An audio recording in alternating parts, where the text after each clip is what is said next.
Hey y'all, I'm out in my garden this morning because we have been out of town for a little while, and about a week we've been gone, and my tomatoes were looking pretty good when I left, although they did kind of get off to a little bit of a rough start up on my porch when they were still in pots, but they kind of recovered from that. And now that I've been gone a week, I came home to what I think is early blight on my tomatoes, which will, if left unchecked, kill the plant. You can treat it and still get somewhat of a crop out of your plants if you catch it early enough. So I went ahead and sprayed it last night with a copper fungicide, and hopefully that will help. But I want to give y'all a look at what the tomatoes look like right now. And I also did some pruning. Anytime you have like an early blight set in, you want to prune off those leaves that are affected and go ahead and treat the plant every 7 days. I am still using an OMRI approved spray, so it's still considered organic. So let me give y'all a look.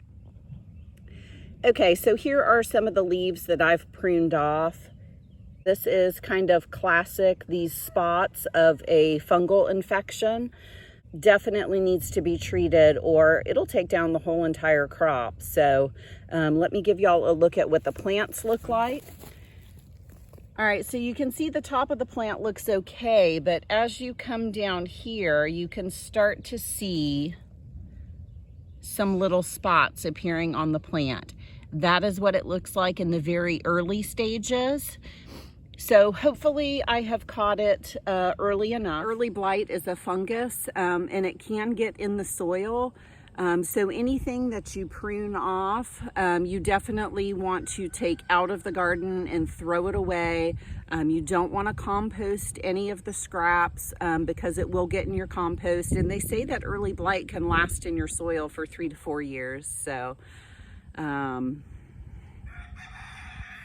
not happy about this. It's spread by the wind. It can also be spread by watering your tomato plants, and the fungus can spread in the water when it splashes on other plants. My guess is that it's just going to kind of continue to affect all the tomato plants.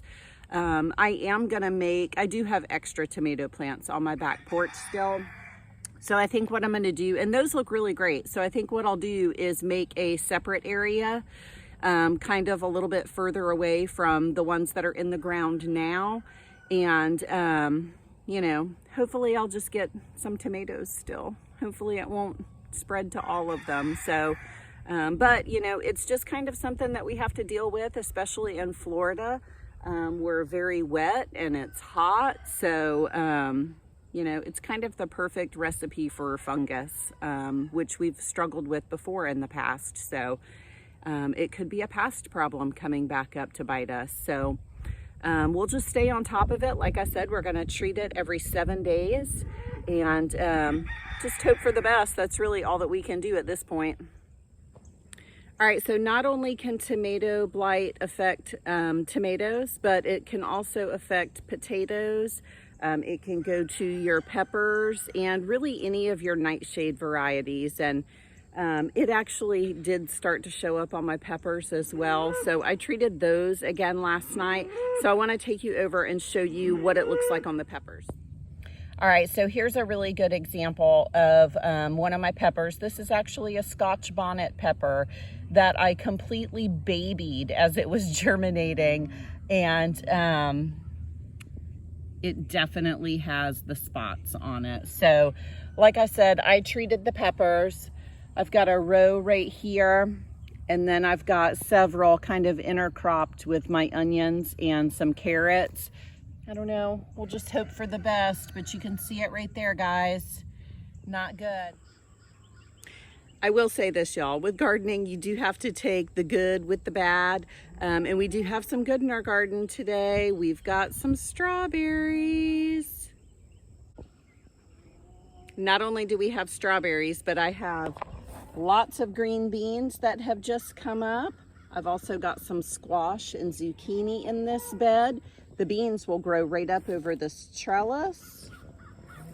And then I've got another row of green beans that's looking good. So maybe it'll be the year of the green bean and not the year of the tomato. We'll see. And I just ran across this little guy. This is a volunteer tomato. So I bet you this one is going to be way hardier than those other ones that I started. And I actually have another one